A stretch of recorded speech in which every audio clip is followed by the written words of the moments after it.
জনকৃষ্টিৰ এই খণ্ডটিত আপোনালোকক ঠেঙাল কছাৰীসকলৰ ৰীতি নীতি পৰম্পৰাবোৰ দেখুৱাবলৈ আমি আহিছোঁ তিতাবৰৰ অন্তৰ্গত বিভিন্ন গাঁৱত য'ত ঠেঙাল কছাৰী লোকসকলে বাস কৰে।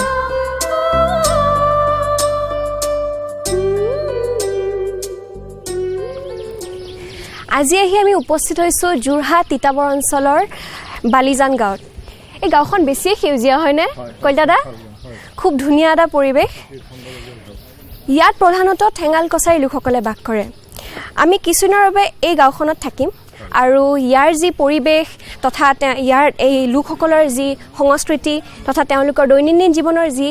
কাম আছে বা পৰম্পৰা আছে সেইখিনি আপোনালোকৰ আগত দাঙি ধৰিম। গতিকে গাঁওখনৰ ভিতৰলৈ সোমাই যাওঁ বলক বলক কল দাদা।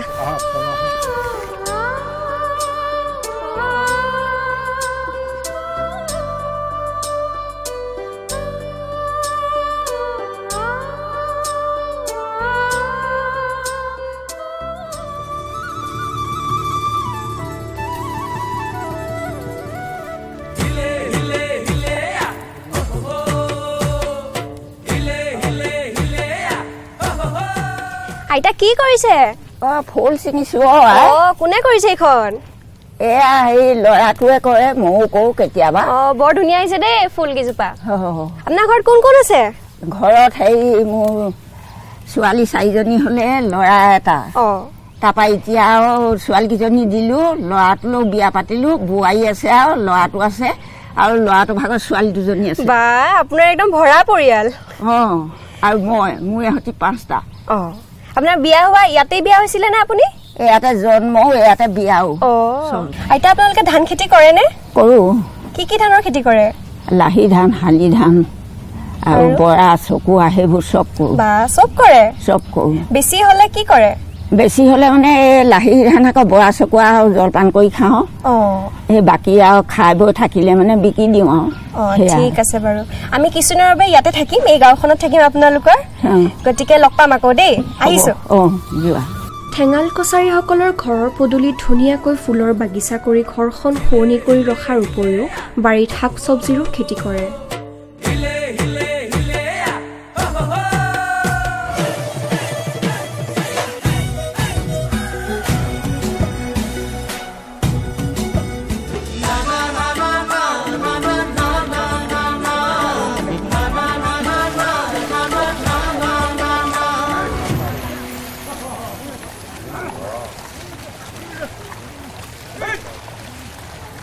বাটেৰে আহি থাকোঁতে দেখিবলৈ পালোঁ এটা খুব সুন্দৰ পৰিৱেশ। ইয়াত আচলতে ঠেঙাল কছাৰী লোকসকলৰ পুৰুষসকলে লগ হৈ খেতি কৰিছে, হাল বাই আছে। গতিকে তেওঁলোকৰ লগত এবাৰ কথা পাতি চাওঁ আহক। দাদা এইফালে আহিবচোন, হালখন লৈ।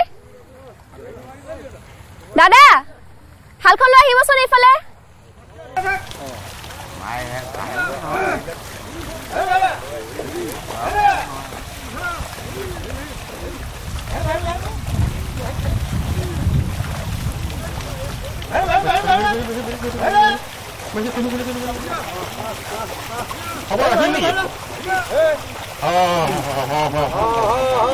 দাদা কি ধানৰ খেতি কৰিছে?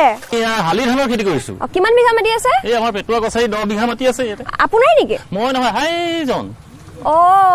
আৰু ইমান হাল গৰু আছে যে ইয়াতে? আমি এই ঠেঙাল কছাৰী মানুহ। আমাৰ এইটো আগৰ পৰা চলি আহিছে। ইঘৰে সিঘৰক সহায় কৰে, এনেকে নতুনকে ৰোৱা দিনাখন ইঘৰে সিঘৰে সহায় কৰে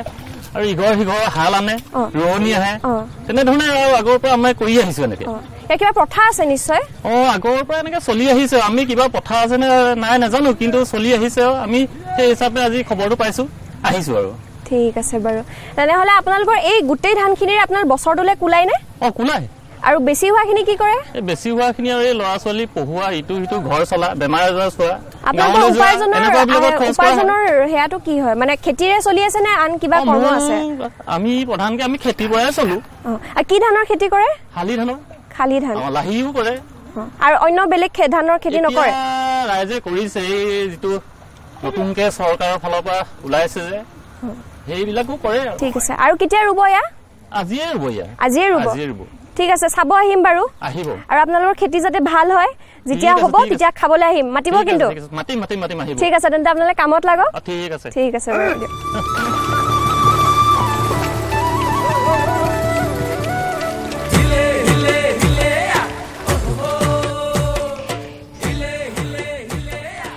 এইফালেৰে আহোঁতে দেখিলোঁ যে বালিজান গাঁৱৰ মহিলাসকলে ইয়াতে নিশ্চয় কিবা পূজাৰ প্ৰস্তুতি চলাইছে গতিকে তেওঁলোকৰ ওচৰত গৈ কিনো কৰিছে জানিবলৈ চেষ্টা কৰোঁ আইতা কি কৰিছে আপোনালোকে আমি এয়া আপেচৰি সভা পাতিছোঁ এইটো কিয় পতা হয় এইটো মানে হেৰি জ্বৰ ধৰিলে ল'ৰা ছোৱালী এই চাহ গছকি পায় নহয় জ্বৰ ধৰে জ্বৰ ধৰিলে মানে হেৰি কৰোঁ চুৱাওঁগৈ চুৱাওঁতে কয় আপেচৰি দুখ বুলি ইয়াৰ নিৰ্দিষ্ট কোনোবা মাহ আছে নেকি য'ত এইটো কৰা হয় নিৰ্দিষ্ট মাহ আছে নেকি কিবা য'ত এইটো উৎসৱ পাৰ্বণ কৰা হয় নাই এই ঘৰে ঘৰে আমি কৰোঁ পালে মানেহে কৰোঁ এয়া কি দিছে সেয়া পিঠা এইটো কিয় দিয়ে পিঠা কল কিয় দিয়ে এইটো পিঠা সেইটো দিব লাগে এইটো নিয়ম নিদিলে নহয় নহয় আগৰ পৰা আমাৰ সেইটো অতীজৰ পৰা আৰু কি দিছে তাৰে লগত চাউল দিছোঁ চাউল কল আৰু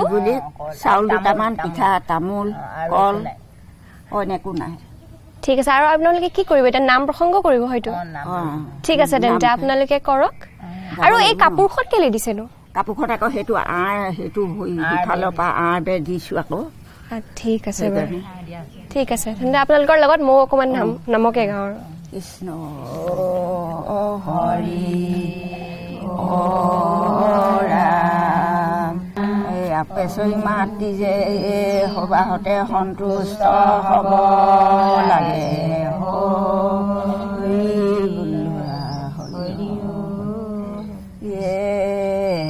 গুৰি পৰুৱা মৰলখন পাতিছে ছায়াছে দেৱতা লোকে তলে হিতে গৈ পাতিছে দেউৰী ওপৰে মৰলৰে ঘাই কপিলি গৰুৰে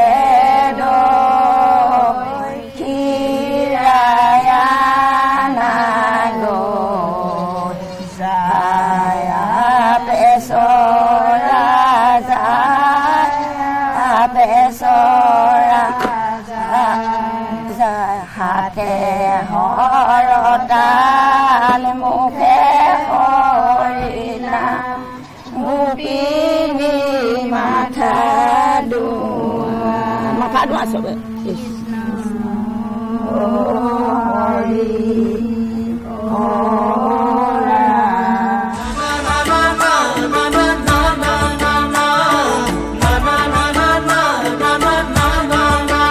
বৰ্তমান মই উপস্থিত আছোঁ কপাহতলী গাঁৱৰ ঠেঙাল কছাৰী লোকসকলৰ এজন বিশিষ্ট ব্যক্তিৰ লগত তেওঁৰ পৰা আমি এই গাঁওখনৰ বিষয়ে কিছু কথা জানিম আপোনালোকৰ গাঁৱত কিমান সংখ্যক মানুহ আছে ঠেঙাল কছাৰী আমাৰ ইয়াত ঠেঙাল কছাৰী মানুহ 105 ঘৰ আছে সম্পূৰ্ণ মানে ঠেঙাল কছাৰী মানুহ ইয়াত আৰু কোনো অন্য জাতিৰ মানুহ নাই তেওঁলোক কৃষিৰ লগতে জড়িত আমাৰ ইয়াত সব কৃষিৰ লগতে জড়িত অন্য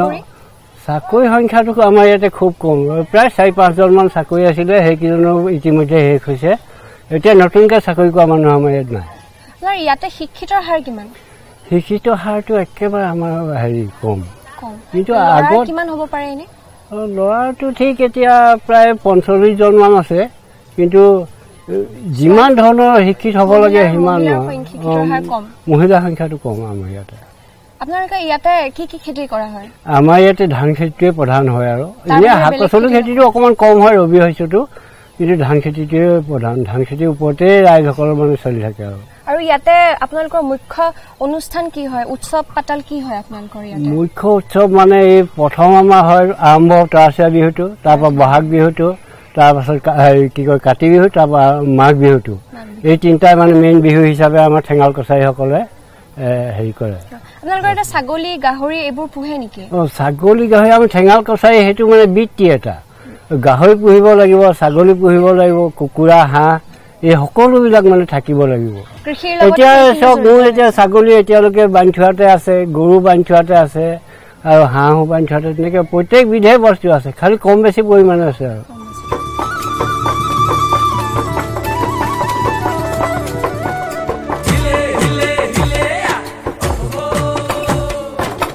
বৰ্তমান মই উপস্থিত আছোঁ কপাহতলী কছাৰী মহিলাসকলৰ লগত ঢেঁকী খায় বা তেওঁলোকে ধান খুন্দি আছে বাইদেউ কি ধান খুন্দিছে আঢ়ৈ ধান কি কৰে পিঠা বনাই নে ভাত খায় ভাত খাব লাগিব পিঠা বনাব নোৱাৰি পিঠা বনাব পাৰোঁ আৰু কি চাউল খুন্দে আপোনালোকে ৰঞ্জিত ঘৰৰ চাউল কিনি গোটেইখিনি নিজে আপোনালোকে খুন্দে মই এবাৰ খুন্দি চাওঁ নি দিয়কচোন কেতিয়াও কৰি পোৱা নাই দেই চেষ্টাহে কৰিম আৰু ঠিক আছে বাৰু নোৱাৰিছো তথাপিতো চেষ্টা কৰিম হৈছে নাই পাৰিছো নে পাৰিছা নাই নাই পৰা এনেকে চেষ্টা কৰা পাৰিবা ইমান সহজ নহয় আপোনালোকে পাৰিছে কিন্তু দেই বাইদেউ তুমি এদিনীয়া কাৰণে অলপ আজি কষ্ট হৈছে চেষ্টা কৰিলে পাৰিম চাগে চেষ্টা কৰিলে পাৰিবা চাগে বাকী আপোনালোকৰ ঘৰত কোন কোন আছে আমাৰ ঘৰত মোৰ ল'ৰা আছে ছোৱালী আছে আৰু আপোনাৰ বাইদেউ আপোনাৰ কোন কোন আছে নাতি আছে আৰু আপোনালোকে সকলোৱে আহি এনেকে ধান খুন্দি থাকে ঠিক আছে বাৰু ঠিক আছে মই আৰু নোৱাৰিম আপুনি কৰক বাইদেউ আপুনি লাগক কামত মই আহিছো দেই পিঠা খাব হলে কিন্তু মোক মাতিব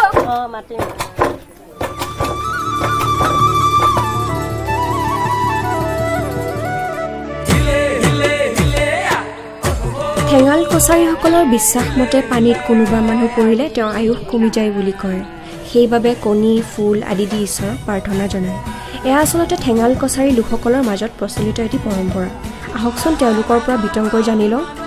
ঠেঙাল কছাৰী মহিলাসকলে ইয়াতে কিছুমান নিয়ম কৰিবৰ বাবে আহিছে তেওঁলোকেনো কি নিয়ম কৰিছে তেওঁকে সোধো বাইদেউ আপোনালোকে কি কৰিছে এয়া আমি এয়া আয়ুস তুলিবলৈ আহিছো এইটো কি দিছে এয়া ডিম এটা হাঁহৰ ডিম আছে দুটা ডিমত তাৰপিছতে ফুল আছে আৰু আৱৈ চাউল আছে আৰু তামোল এখন আছে তামোল আলুখ মানে এইটো কি আয়ুস মানে হৈছে ধৰক কোনোবা সৰু ল'ৰা ছোৱালী বা ডাঙৰে হওক পুখুৰীত পুখুৰীত বা য'তে নহওক লাগে ডুব গলে মানে তেহেঁতক মানে কেতিয়াবা ভয় খায় তাহাঁতি ঘৰত ধৰক জ্বৰ উঠে বা কিবা হয় সেই ভয়টো বা তেহেঁতৰ আয়ুসটো আমি দীঘল কৰিবৰ কাৰণে আমি পুখুৰীৰ পৰা আমি পানী বা আমি জাকৰ মানে যিয়ে নুঠক লাগিলে আমি সেইটো উঠাই লৈ পিনে সেইজনৰ যি পুখুৰীত পৰিছে তেওঁৰ মূৰত তাৰমানে আমি দিওঁগে তাৰমানে যাতে তাৰ মানে আয়ুসটো দীঘল হওক বুলি আমি দিওঁ বাকীয়াত দিয়ক আমি কৰিছো দেই হৰি ৰাম কৃষ্ণ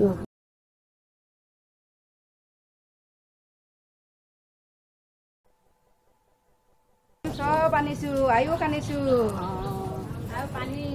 জল ভাগো আনিছো ৰাতিকি পুখুৰীত আয়ুস পুলি আনিছো জল আনিছো মাছ আনিছো আনিছো ৰাতিকি আয়ুস আনি আমি আয়ুস তুলি হেৰি কৰিছো আয়ুস দিছো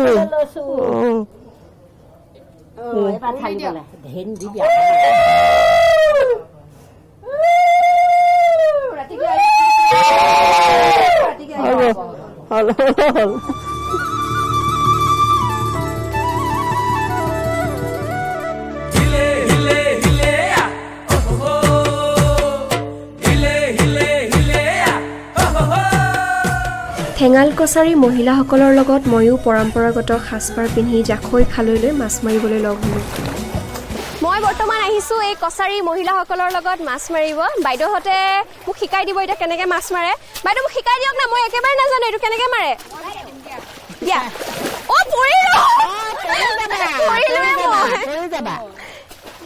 দিয়কচোন শিকাই দিয়ক ভৰিৰে মাৰি দিব লাগিব আপোনাৰ মাছ উঠিছে দেখোন মাছ উঠিছে মই মাৰি চাওঁ দেই ঠিক আছে এনেকে দিলো ভৰিৰে গছকি দিলো এনেকে টান মাৰি দিলো নি মই নোৱাৰিছো তথাপিতো চেষ্টা কৰিম আৰু দেই এনেকে দিলো গছকি দিলো টানি আনিলো পাৰিছো নাই আপুনি মাছ পাইছে মই পোৱা নাই দেখোন আপোনাৰ মাছ বেছিকে পালে কি কৰে মাছ আমি বেছিকে পালে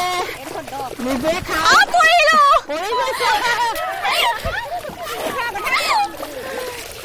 মাছ বেছিকে পালে আমি ওচৰ চুবুৰীয়াকে বিলাই দিওঁ আৰু নিজেও খাওঁ তেনেকে শুকান মাছ ল'ব নাই শুকান মাছ বনাওঁ মাছ আমি সৰহকৈ পালে কি কৰোঁ বা মোক আজি কিন্তু ভাত খাবলৈ মাতিব লাগিব দেই আজি কি বনাব মোক মাতিবই লাগিব তেন্তে আজি আৰু গাছ খাই বৰ ভাল লাগে দে মোকো মাতিব কিন্তু খৰিচা দি আমি মাছৰ সৰু মাছ ৰান্ধি খাওঁ তাৰ দ্বিতীয়তে আপোনাৰ মানে এটা আহিছে নেকি বাইদেউ আপোনাৰ তাতে ভৰাই লওক ভৰাই দিয়া তাৰ লগতে শুকান মাছটো আমি তেনেকৈ তৈয়াৰ পাৰিছো দেই তাৰপাছত শুকাই মেলি মাছটো আমি মানে কচুপাত চিঙি আমি কচুপাতত মানে হেৰি শুকান মাছৰ লগত ঢেঁকীত খুন্দি আমি 2-3 দিন মানে হেৰি ভাত দি থৈ দিয়াৰ পাছত আকৌ চালনী পিঠা বনাই বা লাডু বনাই আমি শুকুৱাওঁ সেয়াই হৈছে আমাৰ তাৰমানে শুকতি মাছ আৰু কি মাছ পায় ইয়াত ওলাওতে পথাৰখনত দলনি নহয় ওলাওতে বহুত মাছেই ওলায় কি মাছ ওলায় কাৰৈ গৰৈ পুঠি খলিহনা এনেকৈ আৰু আমাৰ পথাৰবোৰত ডাঙৰ ট্ৰেক্টৰে আজিকালি হাল বালে মানে আমি সকলো গাঁও ৰাইজে আজি যেনেকৈ আহিছোঁ ঠিক তেনেধৰণে মাছ ধৰোঁ আপোনালোকৰ বহুত আহিছে দেই মাছ মোৰহে এটা অহা নাই এটাহে আহিলে বা এনে আজি খাবই লাগিব আপোনাৰ ঘৰতে দৰ্শকসকলে ক'ব দেই মই পাৰিছো নে নাই চেষ্টা কৰিছো পাৰিছে মাছ হ'লে এটাই উঠিছে দেই কিমানি মাছ এটা উঠিছে মোৰ ইয়াতে ৰাখা এতিয়া উঠা নাই এইটো আমি কুটাংকৰি বুলি কওঁ কুটাংকৰি এইটো যে যিটো উঠিলে এইটো আমি কুটাংকৰি বুলি কওঁ হা এয়া মানে ধানৰ পাত আৰু এয়া ধানৰ পাত ইয়াত যিটো উঠিছিলে কুটাংকৰি সেইটো সেই মাছৰ লগৰে বস্তু সেইটো আমি ঠেঙাল কছাৰী সম্প্ৰদায়ৰ মানুহবোৰে খাওঁ আপোনালোকে এইটো খাওঁ আমি সেইটো ভাজি খাওঁ পাতত দি খাওঁ তাৰপাছতে পুৰিও খাওঁ তেনেধৰণৰ আৰু খোৱাৰ পদ্ধতিবোৰ আপোনাৰ তাত খাবলৈ গ'লে সেইবিধো খাব লাগিব নিশ্চয় খাবলৈ দিম ঠিক আছে বাৰু বাইদেউ আপোনালোকৰ কিবা লোকসংগীত আছে নেকি এনেকৈ মাছ মাৰোঁতে আছে আমাৰ বহুত লোকসংগীত আছে আমি সকলোৱে মিলি মাছ ধৰিবলৈ গ'লে এনেকৈ লোকসংগীতবোৰ গাওঁ আলি তিয়ৈ কাটিলো চেপাতিয়ৈ পাতিলো চেপাতিয়ৈ কাটিলো মাগুৰনো মাছ এহালি বাইদেউসকলে মাছ মাৰিলে ময়ো মাৰিলোঁ লগতে মই কিন্তু মাছ বেছি নাপালোঁ বাইদেউহঁতে বহুত পাইছে গতিকে আজিলৈ আৰু ইমানেই কৰোঁ নেকি বাইদেউ বলক নহ'লে যাওঁগৈ বলক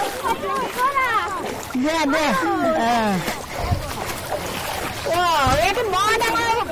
বৰ এশটা কাৱৈ মাছ উঠিলে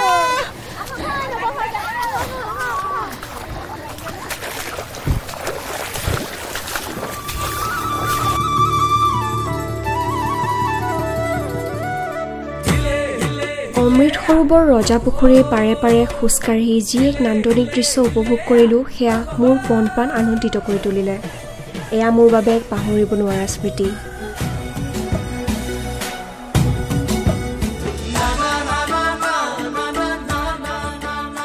এয়া দেখিবলৈ পাইছোঁ কছাৰীসকলৰ ৰজাই নিৰ্মাণ কৰি থৈ যোৱা শাৰী শাৰী শৈলস্তম্ভ এই শৈলস্তম্ভ নিৰ্মাণৰ ৰীতি নীতি উত্তৰ পূব ভাৰতত অতীজৰে পৰা প্ৰচলিত কছাৰীসকলৰ বীৰসকলৰ স্মৃতি হিচাপে এই শৈলস্তম্ভসমূহ কছাৰী ৰজাই উৎসৰ্গা কৰিছিল আহকচোন আমি ইয়াৰ বিষয়ে বিতংকৈ জানো বৰ্তমান মই উপস্থিত আছোঁ ঠেঙাল কছাৰীসকলৰ পুৰণি ৰাজধানী কাছমাৰী অঞ্চলত আৰু মোৰ লগত আজি উপস্থিত আছে ঠেঙাল কছাৰী সাহিত্য সভাৰ সভাপতি ডাঙৰীয়া গতিকে তেওঁৰ পৰা এই ঠাইখনৰ কিছু ইতিহাস জানি লওঁ দাদা আপুনি এই ঠাইখনৰ বিষয়ে কি ক'ব মই সদ্যহতে এনেকৈ ক'ম যে এটা সময়ত ইয়াত সুদূৰ উজনি অসমৰ দিখৌ নদীৰ পৰা নগাঁও অঞ্চলৰ কলং নদীলৈকে আৰু সমগ্ৰ ধনশিৰি উপত্যকা মানে এই নাগালেণ্ডৰ পাদভূমি এই অঞ্চলটো এটা সময়ত কছাৰীসকলৰ ৰাজ্য আছিল আৰু এই ৰাজ্যখন চুকাফাৰ অহাৰ আগৰ পৰাই ইয়াত মানে এই ৰাজ্যখন আছিল আৰু গতিকে এই অঞ্চলবিলাকত কছাৰীসকলৰ এটা ঐতিহাসিক কীৰ্তিচিহ্ন হিচাপে এতিয়াও আমি ইয়াত পাইছোঁ যে এইবিলাক এই জেগাডোখৰত কছাৰীসকলৰ এডোখৰ মুখ্যতম জেগা আছিল তেওঁলোকে ৰাজধানী হিচাপে একচুৱেলি এই জেগাডোখৰ প্ৰতিষ্ঠা কৰিছিলে আৰু এই জেগাডোখৰ এটা সময়ত মানে বিশিষ্ট চিন্তাবিদসকলৰ মতে এই জেগাডোখৰ মানে বৰ ডিমাপুৰ বুলি কৈছিলে আৰু এতিয়া যিডোখৰ তথাকথিত ডিমাপুৰ নাগালেণ্ডৰ সেই জেগাডোখৰক সৰু ডিমাপুৰ বুলি কৈছিলে আৰু বৰ ডিমাপুৰৰ পৰা সৰু ডিমাপুৰলৈকে এটা সময়ত ইয়াৰ মানুহখিনি পৰ্যবেক্ষিত হৈছিলে যিহেতু আহোম ৰজাৰ দিনত আহোম ৰজা চুহুংমুঙৰ দিনত এইটো অঞ্চলত ডাঙৰ এখন কাজিয়া হৈছিলে কছাৰী ৰজা আৰু আহোমৰ ৰজাৰ মাজত ডাঙৰ এখন কাজিয়া হৈছিলে আৰু এই কাজিয়াখনত মানে কছাৰীসকল হাৰিছিলে আৰু তাৰ পিছত কছাৰীসকল পিছুৱাই গৈ পেলাই ডিমাপুৰত মানে তেওঁলোকে স্থান লৈছিলে আৰু তাতে বহুদিন শাসন কাৰ্য চলাইছিলে আমি ইয়াত এই শিলৰ স্তম্ভবোৰ দেখিবলৈ পাইছোঁ ইয়াৰ মহত্ববোৰ কিনো হয় আমি যদি ভালকৈ চাওঁ এই শিলৰ স্তম্ভবিলাকত যিবিলাক কাৰুকাৰ্য আছে ধৰি ল'লোঁ ইয়াত এখন অস্ত্ৰ আছে এই অস্ত্ৰখনৰ প্ৰকৃততে এই স্তম্ভটোত অস্ত্ৰটো দিয়াৰ কাৰণটো কি স্বাভাৱিকতে ৰজা বা মহাৰজাসকলৰ দিনত এই অস্ত্ৰবোৰ আচলতে বিজয়ৰ প্ৰতীক বুলিয়ে মই ভাবোঁ আৰু ইয়াত দেখা গৈছে ইয়াত সৰু সৰু চৰাই মানে আছে এইবিলাক চৰাই আৰু ইয়াক এটা ভাস্কৰ্য খচিতভাৱে গৌৰৱোজ্জ্বল অৱস্থাখিনিক ইয়াত তুলি ধৰা হৈছে বুলি মই ভাবোঁ আৰু ইয়াত ফুল আছে ধৰক ওপৰত ড্ৰেগন আছে ড্ৰেগন সদৃশ জন্তু তাত অঁকা আছে স্বাভাৱিকতে এই ড্ৰেগনটোৰ পাখি নাই আমি দেখিছোঁ যে চীনৰ সভ্যতাত তেনেধৰণে এটা সাপজাতীয় এটা ড্ৰেগনক কোৱা হয় বহু সময়ত আৰু আহোমসকলৰ এটা ড্ৰেগন আছে তাৰ পাখি আছে গতিকে এই ড্ৰেগনৰ এই কথাখিনিলৈ যদি আমি চাওঁ তেতিয়া দেখিম নিশ্চিতভাৱে যে ইয়াত এটা বহুত দিনৰ পৰাই পুৰণা সভ্যতা আছিল যেহেতু মই এটা পুৰণা দিনৰ এটা কথা ক'ব খুজিছোঁ মোৰ মন গৈছে মানে ক'বলৈ সেইটো হৈছে কি যে এটা সময়ত আফ্ৰিকাৰ পৰা ইয়াত মানে হোমোচেপিয়ান আহিছিলে বুলি কয় আজিৰ পৰা 56,000 মান বছৰৰ আগতে বিশেষজ্ঞসকলে কয় আৰু তাৰ পৰা এই মানুহবোৰ আহি অসম মুলুকত বহুত দিন বসবাস কৰিলে ইয়াত ইমান দিনলৈকে বসবাস কৰিলে যে এই আফ্ৰিকাৰ পৰা অহা মানুহবোৰ কোলা ছালৰ বৰ্ণবোৰ যেতিয়ালৈকে ইয়াত সোণালী বৰ্ণ নহৈছিলে তেতিয়ালৈকে আছিলে আৰু এক জেনেটিকেলি এটা তথ্যমতে এই মানুহখিনি অসম মুলুকৰ পৰা এইটো অঞ্চলৰ পৰা সুদূৰ পূব এছিয়ালৈকে বিয়পি পৰিছিলে আৰু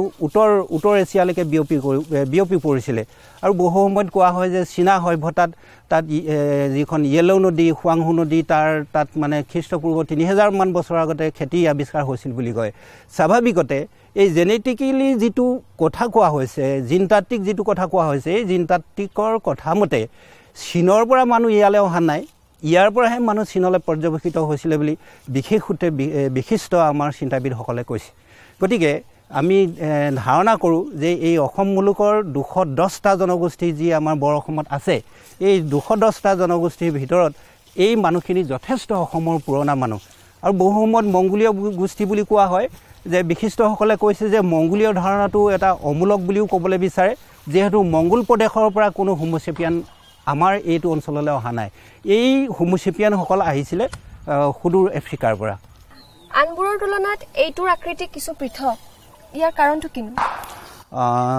আমি দেখিছোঁ যে বাকীবিলাকৰ যিবিলাক বৈশিষ্ট্য তাৰ অলপ বেলেগ কিন্তু ইয়াক এটা সুকীয়া বৈশিষ্ট্যৰে মানে সজাই তোলা হৈছিল বোধহয় আৰু আমি দেখিছোঁৱেই ইয়াত কাৰুকাৰ্য খচিত ইয়াত তৰোৱাল আছে আৰু ইয়াত মানে কাঠফুলা আকৃতিৰ যিবিলাক মানে এটা প্ৰতিচ্ছবি ইয়াত তুলি ধৰা হৈছে নিঃসন্দেহে ইয়াক এটা সৌন্দৰ্যবোধৰ ভাস্কৰ্য খচিত এটা বস্তু বুলি ক'ব পাৰি আৰু ইয়াক যিহেতু প্ৰতিষ্ঠা কৰা হৈছিলে এটা গৌৰৱোজ্জ্বল এটা কাৰণতে ইয়াক প্ৰতিষ্ঠা কৰা হৈছিলে স্বাভাৱিকতে আমাৰ কছাৰী বুৰঞ্জীৰ মতে কিছুমান পঢ়িবলৈ পোৱা যায় যে এনেকুৱা ধৰণৰ বস্তুবিলাক তেওঁলোকে যদি আমি চাওঁ যে এইটো কোনো ৰাজমহলৰ খুঁটাও নহয় বিশেষ কোনো কাৰ্যত ব্যৱহাৰ কৰা বস্তুও নহয় যদি আমি চাওঁ যে ইয়াত সৌন্দৰ্যৰ এটা অৱয়ব ফুটি উঠিছে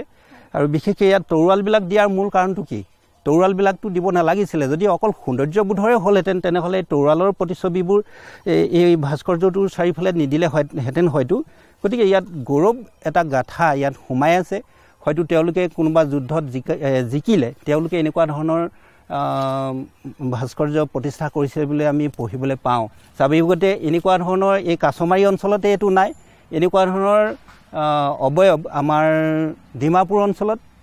বহুখিনি আছে তাতো দেখিবলৈ পোৱা যায় আৰু স্বাভাৱিকতে মই এই সুযোগতে এটা কথা কওঁ যে এই কছাৰীসকলৰ এই ৰাজ্যখনত শেষলে যেতিয়া 1536 খ্ৰীষ্টাব্দত ডিমাপুৰত কছাৰী আৰু আহোমৰ মাজত যুদ্ধ হৈছিলে তেতিয়া আমাৰ ইয়াত এজন ৰজা আছিলে খুনখাও বুলি এই খুনখাও ৰজাজন বা খুনখুৰা ৰজাজন এটা সময়ত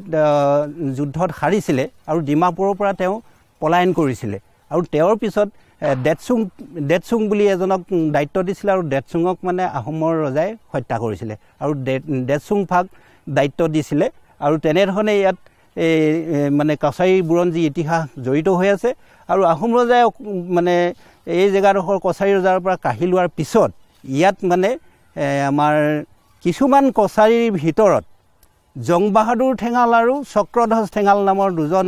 বীৰ কছাৰী পুৰুষে পুনৰ ৰাজ্যখন সংগঠিত কৰিবৰ কাৰণে তেওঁলোকে ইয়াত চেষ্টা কৰিছিলে গতিকে এই অঞ্চলটোত আমাৰ ঠেঙাল কছাৰীসকলৰ সেইকাৰণে ঐতিহ্য সংৰক্ষিত হৈ আছে বুলি আমি ভাবোঁ আপোনাৰ পৰা বহুখিনি কথা জানিলোঁ এই ঠাইখনৰ বহু ইতিহাস জানিলোঁ আপোনাৰ পৰা আপোনাক তাৰ বাবে বহুত বহুত ধন্যবাদ হয় ধন্যবাদ মই ধন্যবাদ জনাইছোঁ আপোনালোকৰ এই দূৰদৰ্শনৰ অনুষ্ঠানৰ সমূহ কৰ্মকৰ্তাক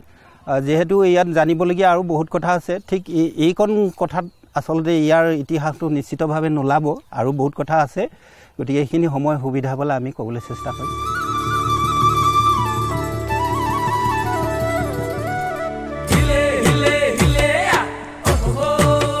তো এয়াই আছিল ঠেঙাল কছাৰী লোকসকলৰ সাংস্কৃতিক তথা পৰম্পৰা তেওঁলোকৰ দৈনন্দিন জীৱন